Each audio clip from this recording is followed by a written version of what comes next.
Maravilha de Deus. É tão bom. Maravilha de Deus. Saúde, meus queridos irmãos, com a santa e gloriosa paz do Senhor Jesus. Amém. Maravilha de Deus. Meus queridos, não está frio lá fora, mas eu estou tremendo aqui em cima. Como os meus queridos já perceberam, a gente gosta de adorar esse Deus. Estou com o meu coração está queimando. Então se aceita um minutinho aí, deixa eu adorar o Senhor com esse hino. E nós vamos entrar na palavra de Deus. Quando estiver pronto, pode soltar. Senhor Jesus, aleluia.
Pois a vitória é tua.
engrandecido é o Cordeiro de Deus. Convida a igreja para ficar então um minutinho.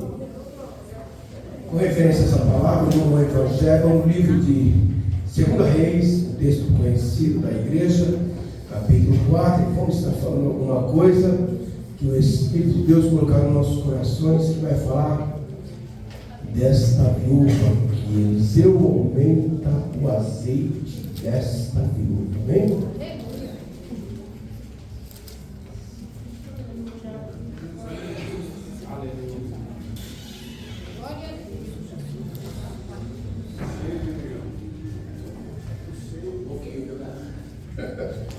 Quase que eu desafio aqui na hora que estava louvando. Vamos lá. Eu gostaria de ler pelo menos 2 versículos aqui. O primeiro e o segundo. Até o terceiro. Para a glória do Senhor Jesus. Eu vou ler o primeiro, a igreja lê o segundo e nós todos leamos o terceiro. O texto é conhecido da igreja, não precisa explanar muito, só texto de leitura. Amém?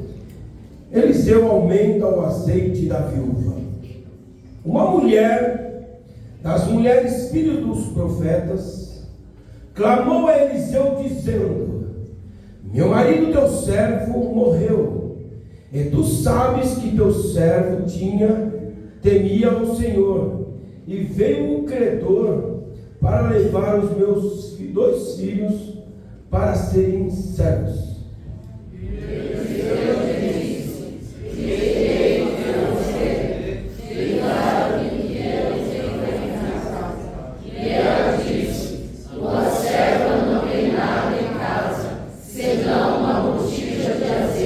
Toda a igreja comigo, os 3. Então disse ele: vai, pede para vasilhas vazias e não poucas. Podeis assentar as meus queridos. Então, glória a Deus, misturado com alegria. Confesso, não vou cansar meus queridos. Vou tentar ser breve e objetivo naquilo que o Senhor colocou no meu coração. Louvado e engrandecido é o Cordeiro de Deus. Para narrarmos essa história desta viúva, eu sei que você já ouviu vários pregadores, várias situações ministrando sobre essa viúva, mas o que me chamou a atenção nesse texto não foi somente ela pedir os vasos emprestados, não foi tão somente o credor chegar na casa dela, foi simplesmente a situação em que ela se encontrava. E para chegarmos até esse ponto, eu tenho que voltar um pouco o contexto, para chegarmos aqui no capítulo 18 do 1 Reis, que vai falar de um jovem rapaz chamado Obadias. José foi um judeu naturalizado romano, sempre falava historiador, já que Obadias era o marido da viúva que pediu azeite. E para comentar de Obadias, meus queridos, era um homem que temia a Deus e estava diante do rei todos os dias. Mas a prova é que Obadias estava sempre guardando, ou seja, sem homens, sem profetas de Jezabel, porque essa Jezabel casara com Acabe, filho de Etibal, o rei de Sidônio, que adorava a Baal e a Astera. E adorando a esses 2 deuses, e Acabe começa a se corromper com a Jezabel, e ao mesmo tempo Jezabel estava perdendo campo em Jerusalém, e para isso ela começou a matar todos os profetas, homens de Deus que ela encontrava na frente. E aparece esse personagem chamado Obadias, que agora pega esses 100 profetas, sacerdotes, e esconde de 50 em 50 numa caverna, e cuida dele com pão e água. E conforme ele estava diante do rei, todas as suas finanças que ele ganhava, todos os recursos que ele tinha, ele sustentava aqueles 100 profetas. Mas chega uma notícia de um dia para aquela mulher, como que ninguém gostaria de ouvir. É quando acontece com qualquer um e qualquer família, a morte um dia vai chegar para todos. E chegou para esse homem chamado Obadias, e ele acaba falecendo e aquilo se deixando muitas dívidas para aquela mulher, ou seja, para sua esposa. E naquela época as mulheres não tinham voz ativa para nada. Tudo que tinha que responder ao seu pai primeiramente.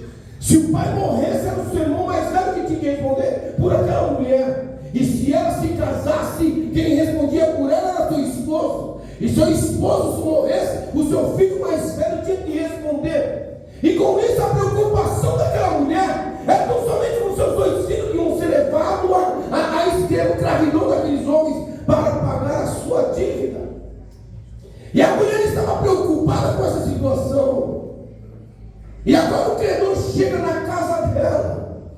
E o credor até hoje em dia está chegando na casa de muitos, meus queridos. Espiritualmente falando, principalmente com homens de Deus. Para tentar derrubar, para tentar parar o homem de Deus na sua jornada, para tentar parar uma mulher de Deus, os jovens principalmente, para que não tenham recurso para adorar esse Deus que fez os céus e a terra e tudo que nele há. E o credor vem chegando todos os dias. E quando ele chega, ele não chega bonitão, não, ele chega de sapatinho manso. Muitas das vezes está entre nós e começa a contaminar principalmente a mente, meus queridos. Principalmente a mente humana, que é um campo de batalha. É um campo de batalha a qual faz qualquer homem, qualquer mulher perder o sentido das coisas. E se não vigiar, ele vai entrando por um caminho errôneo. Porque a palavra do Senhor diz que eu sou o caminho, a verdade e a vida. E ninguém vai ao Pai a não ser por mim. Jesus estava explicando justamente tudo isso para aqueles homens que estavam ouvindo. E agora essa mulher estava preocupada com tudo isso. O credor chegou. E quando o credor chegou, meu filho, ajuda o negrão aqui que a garganta dele já está indo embora já. E quando o credor chegou, ele chega de uma maneira que vinha a cobrar, ou seja, levar os seus dois filhos para serem escravos até pagar as suas dívidas. E a escravidão é uma coisa que condena qualquer homem, qualquer mulher.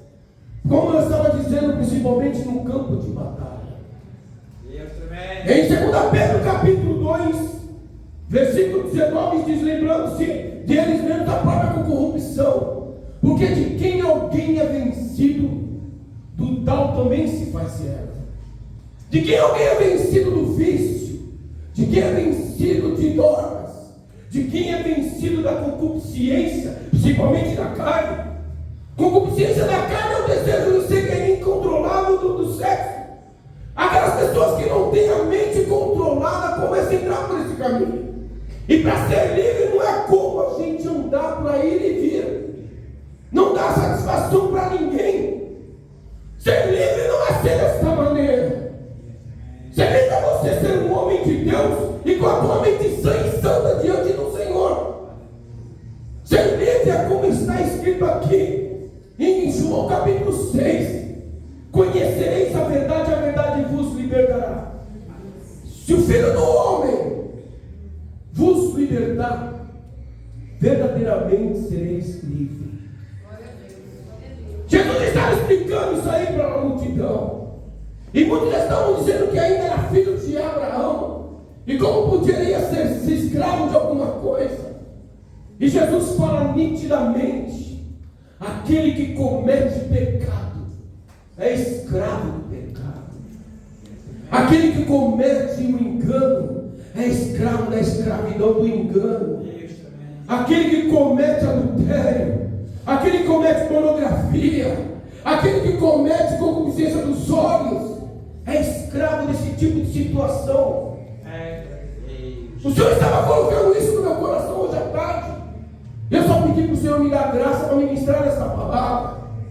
É uma palavra que vem bater em confronto até mesmo com o irmão Adilson, porque eu sou ser humano e ainda estou nessa metamorfose, que um dia que ela se transformar no corpo santo, já não tem mais sangue. A gente temos que vigiar até mesmo quando a gente estamos andando por aí, meus queridos. O homem livre é aquele que não se corrompe na sua mente. O homem livre é aquele que anda e não nada te abala. Como aquele homem que estava passando próximo de um muro e uma mulher simplesmente fala para o marido dela: ali vai um santo homem de Deus. Faremos uma casinha, ou seja, um quartinho para que ele descanse quando ele passar aqui de novo. Aleluia. Ser livre é a pessoa ter a consciência limpa de tudo que faz e não usar como engano. E você estão entrando por um caminho errôneo, meu querido, que não vigia o seu andar. O tempo vai se passando. O tempo vai se passando e bem, sem perceber, ele vai se corrompendo. Hoje eu estou forte. Hoje eu jejuei. Hoje eu orei. Hoje eu estou forte. Mas amanhã é outro dia. Nós não conseguimos ficar 24 horas, ou seja, 25 horas em santidade. Mas temos que vigiar com tudo que falamos, vemos e ouvimos. Porque a palavra do Senhor diz: seja santo, porque eu sou santo. O Deus que nós servimos, ele não tem comunhão com nenhumas trevas. E talvez muitos estão te enganando até dentro da casa do Senhor. Até adoram a Deus, dão um dízimo. Mas se for ver a tua vida lá fora é diferente. Muitas das vezes a corrupção da carne é tanta que menos espera somente começa a se contaminar.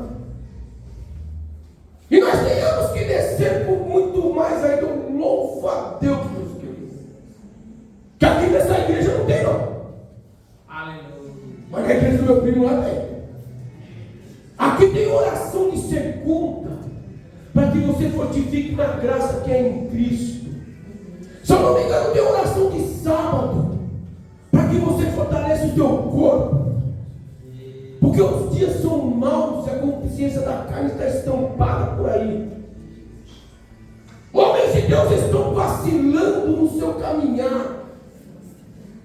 Mulheres de Deus estão sendo muito sinuosas, provocando a ira, ou seja, a persuasão do homem que está caminhando na rua.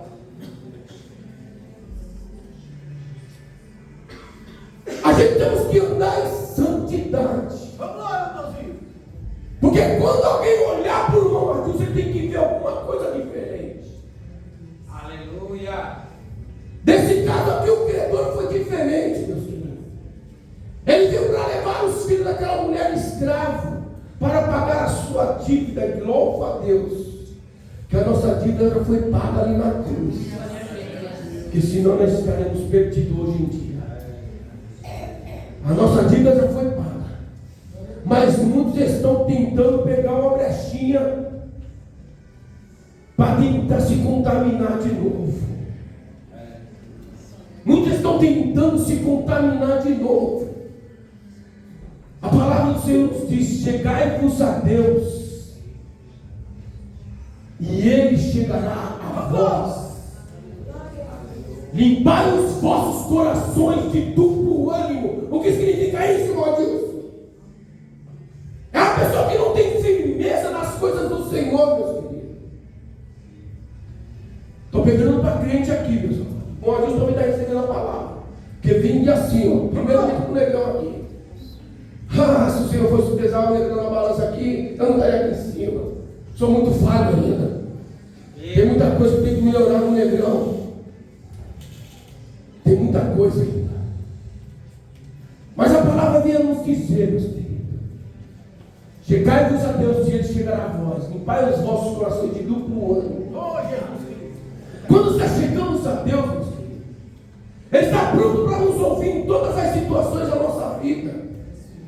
Na situação dessa mulher que estava com a tua dívida do seu marido, foi diferente. Eu louvo a Deus por esse texto tão lindo, que fala que esta mulher não foi procurar o vizinho.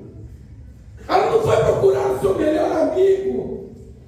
Ela não foi procurar a vizinha que fica na tua casa tomando chá, não. Ela foi direto conversar com um homem de Deus. Para que ele visse a tua situação, como eu já tinha dito. Ela não tinha voz para falar com ninguém. E ela estava preocupada que o único que podia responder por ela ia ser o escravo, que era o seu filho mais velho, que no mínimo devia ter seus 15, 16 anos. Respondendo pela mãe as atitudes que ela ia fazer. E levando ela em escravo, quando que ele ia pagar essa dívida? Nunca. ele ia voltar para a casa da mãe. Como ia estar a estrutura dessa família se ele não voltasse? Mas o homem de Deus que tem visão, meus queridos, ele não somente só tem uma palavra e pergunta para ela: o que é que tens em casa? Eita Deus eterno, glória. O que você tem na sua casa aí? Eu falo espiritual. Não é casa material, é espiritual. O que você tem a oferecer para Deus? Eita, glória a Deus, glória. Espiritualmente falando, meus queridos, ela falava que tinha um pouquinho de azeite. Vamos! E a fé dela estava baixa, mas ela estava crendo que Deus ia fazer alguma coisa. Deus ia mudar o quadro da tua situação. Mesmo a sua fé sendo fraca, ela chegou no homem de Deus até o ponto que ele falou: olha, vai, pede vasos emprestados. Quando fala esse texto, vasos emprestados fala de intimidade, fala de você granjear compartilhamento, ou seja, afetuamento com o teu próximo.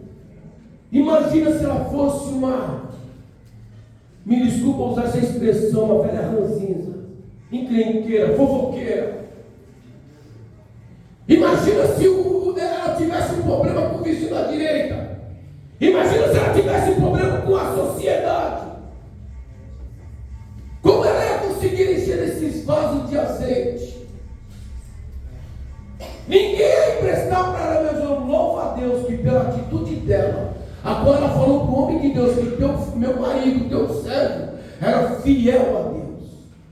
E o Deus que nós servimos, ele não deixa ninguém que assim mesmo que te adora, na beleza da tua santidade, passe por situações difíceis e que ele não estenda a mão. O Deus que nós servimos faz esse tipo de situação, meus queridos, para sondar o que tem dentro do meu coração. Se é um espírito de adorador igual de Jó, ou se é um espírito de interesse. Estou adorando a Deus porque Ele me deu um carro, me deu uma casa. Estou adorando a Deus porque eu dei minha empresa. Mas quando a situação está difícil, é aí que mora o negócio. É nessas horas que Deus está te sondando. Aleluia. Medindo com a régua celestial o tanto que você adora esse Deus maravilhoso, ainda em situações difíceis. Pedro estava no barco, Jesus vinha andando sobre as águas. A situação estava difícil, o vento ao contrário.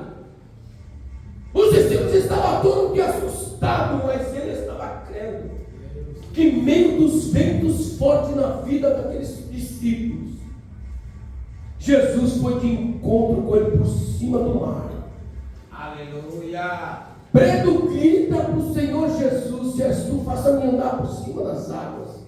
A fé faz você passar por cima de situações que você nem percebe. Porque Deus já está dando vitória para crente aqui nesta noite. O Senhor está colocando no meu coração, que entrou o coração angustiado. Coração angustiado com a situação do dia do amanhã, não pertence a nós. Pertence a Deus e depende da fé que você tem. A fé daquela viúva era só um pouquinho de azeite. O Senhor só precisa só de um detalhe. Ele não precisa de muitas coisas para fazer milagre, porque Ele é e não há outro Deus como Ele. Ele ainda mata e faz viver, e fere essa ferida. E operando esse Deus, diz para mim: quem vai impedir? Sansão estava numa situação difícil com os filisteus. 1000 soldados vinham contra ele. Ele só passou a mão na cabeça de um jumento. Só precisou daquilo. Moisés estava de frente com o mar, com o povo tirando do Egito, e Faraó vem vindo atrás. E Deus pergunta para Moisés: o que você tem na sua mão, Moisés? Aleluia! Toca nas águas. Toca nas águas que ela vai te obedecer, ela vai ter que abrir.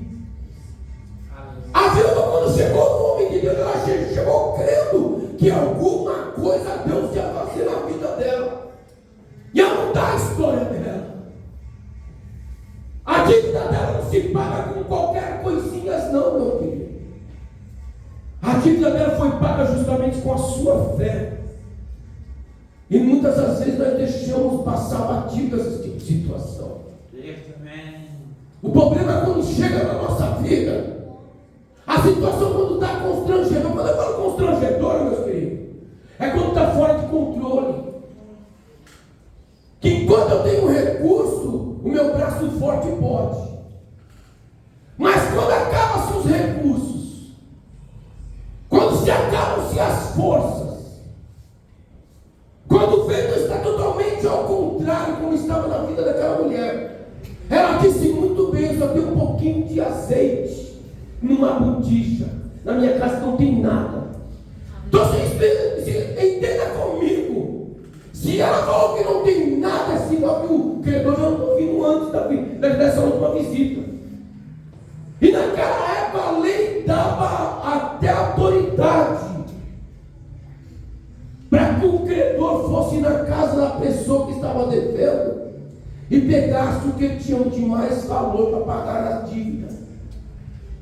Imagina que aquele credor já foi 2 ou 3 vezes na casa dessa viúva e andou todos os seus móveis e não viram uma botija de azeite, porque isso está dentro de você, meu querido. É uma fé que você não imagina. É falado na Bíblia. Se você tiver a fé do tamanho de mostarda, fala para mim. As montanhas, se você dá ordem, ela vai sair da tua frente. Se você crer, o meu Deus ainda está entrando na fornalha de fogo ardente para salvar Sadraque, Mesaque e Abednego que está no sufoco. Se você crer, ainda Ele está dando ordem para o vento se acalmar na sua vida, porque Ele está vindo ao contrário, está atrapalhando os teus negócios. Se você crer, Ele está entrando na sua casa hoje, visitando o teu lar e mudando aquilo que está ao contrário da tua casa. Mas nós somente temos que crer, e aquela mulher, ela creu quando foi falar com o nome de Deus. Aquele pouquinho de botija, o Senhor já falou logo: olha, pede vasos emprestados. Comunhão ela tinha com os vizinhos.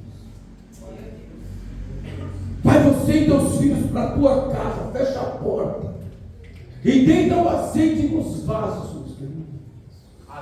Eu imagino que cada vaso que enchia era a fé daquela mulher aumentando e a comunhão com os seus vizinhos. Eu imagino que cada vaso que enchia naquele quartinho era mudando totalmente a situação daquela mulher, e o coração dela voltou a se alegrar.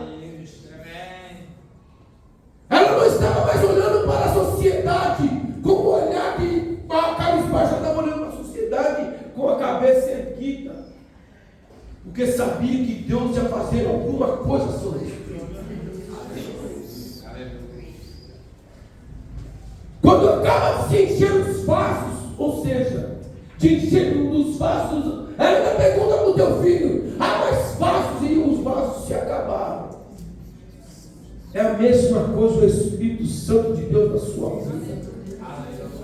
Enquanto você está com comunhão com Deus, Ele está te protegendo, Ele está te livrando, Ele está te ajudando, Ele está te fortificando. Até mesmo o fraco pode dizer que eu sou forte. Mas quando fazemos algo que desagrada a Deus, é igual aconteceu com esse rei Acabe. Quem não conhece a história? Quem não conhece a história do fim desse homem? Simplesmente em uma guerra, uma flecha foi lançada ao ermo. Simplesmente em uma guerra. Essa é a diferença de quem serve a Deus e quem não serve a Deus. Porque quando entra numa batalha sem Deus, ele pode ter certeza, a flecha do inimigo foi lançada e ela tem um alvo para derrubar. Essa flecha ainda está sendo lançada até nos dias de hoje. Se o irmão Adilson não vigiar, ele cai também. E se essa flecha pega no irmão Adilson, meus queridos, o irmão Adilson cai. Eita, não vou passar essa vida carequinha, não, fica tudo preto. Não, a gente está tudo legal. O negócio está voltando aqui, mas tudo bem. Se essa flecha está indo a ermo para buscar aquele que não obedece ao Evangelho de nosso Senhor e Salvador Jesus Cristo. E essa flecha está sendo lançada, foi lançada há mais de 2000 anos atrás.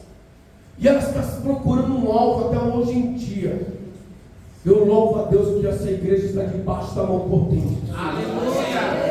Essa flecha não vai atingir essa igreja, porque está debaixo da graça. Porque aquele que sai debaixo da graça ou debaixo da nuvem perde a graça. E essa flecha pode te atingir, meus filhos. Então vigia no que você anda, vigia no que você ouve, vigia no que você vê, vigia também com os seus amigos. Amigo importante na nossa vida não é Jesus, meus filhos. Amigo mais chegado na nossa vida é quando você vai lavar a sua louça, põe uma cadeira do lado, senta aqui, Jesus, eu vou lavar minha louça e vou bater um papo. Começa a falar com ele do teu problema. Aleluia. Eu preciso que você mude a minha história, Jesus. Você está vendo meu filho, Jesus? Olha aqui, ó, eu estou ali na minha barra, mas você está vendo meu filho, Jesus? Está vendo meu esposo? Está vendo minha esposa? Conversar com Deus não somente é bom de joelho no chão, mas se você puder convidar Ele para bater um papo no seu íntimo, conversa com o papai, que Ele está lá em Isaías capítulo 51, que os teus ouvidos não estão agravados, para que não possa ouvir a oração de um justo, e nem a sua mão está encolhida para que não possa abençoar. Ele está aqui nessa noite e já está contemplando o meu e o teu coração, a minha e a sua dificuldade. Ele sabe como você está pensando para o dia do amanhã. Não se preocupa não, porque a vitória já é tua. Esta mulher, quando saiu do teu quarto, ela foi falar com o homem de Deus,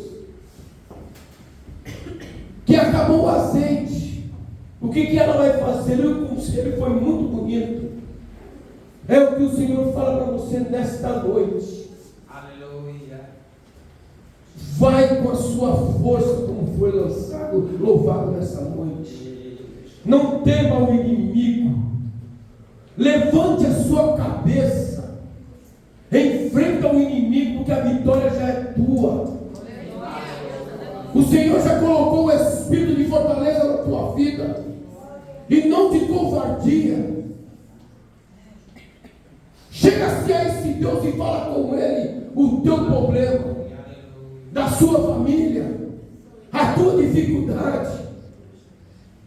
Eita, o Senhor falou para mim: você está pregando o que está acontecendo na sua casa, irmão Adilson? O irmão Adilson passa problemas também, meu irmão, e justamente com filhos. Mas eu louvo a Deus que abençoos estão lá. E o Senhor, eu estou orando por eles, para que Deus venha, não só resgatar, que já estou indo para a igreja, mas estão aqueles crentes ignorantes, estúpidos, que eu tenho que colocar uma posição em cima deles, para que eles possam andar certinho o caminho de Deus. É o que o Senhor está colocando no meu e no teu coração. Não comente o teu problema com aquele que não pode te ajudar, mas fala do teu problema com aquele que pode estender as mãos. Pedro estava se afundando e foi olhar para o vento. Pedro começou a gritar: Jesus, socorre-me. Para Pedro parecia que Jesus estava longe, mas Jesus tão somente só estendeu a mão para ele. Estava em cima e levantou Pedro. É o que Deus está fazendo na sua vida nesta noite. Ele está levantando a sua vida espiritual. Você que não orava mais vai passar a orar a partir de hoje. Você vai ter um particular com esse Deus, porque está está querendo ter um negócio com você. E muitas vezes negligenciamos, colocamos os problemas em primeiro lugar, esquecendo daquele que tudo pode na minha, sua vida. Ele está mudando um quadro de situações aqui nessa noite. Então somente crê, meus queridos, e tu verás a glória de Deus manifestar no seu lar e nos seus negócios. Você vai sair daqui nesta noite mais fortificado espiritualmente falando. Amanhã tem oração aqui. Eu vou tentar vir aqui amanhã, porque eu estou trabalhando tão longe que eu, olha, meu Deus, nunca pensei trabalhando desse jeito, pastor. Eu não sei se meus queridos conhecem, eu já ouvi falar de uma vila chamada Casa Verde, lá para aquele fundão de São Paulo, lá para baixo. Para chegar de lá, que é 2 horas de carro, eu não sei 5 horas de lá, chego 8 horas em casa, eu mais canso dirigindo do que trabalhando, meus irmãos. Mas eu vou tentar fazer uma força, sair até mais cedo um pouquinho, eu vou tentar vir aqui amanhã na oração, para que você venha se fortificar também, e o negrão aqui está precisando de um revestimento espiritual. Amém, meus queridos? Que o nosso Senhor e Salvador Jesus Cristo continue abençoando a igreja de meu Senhor, até que o mesmo o venha. Meu pastor.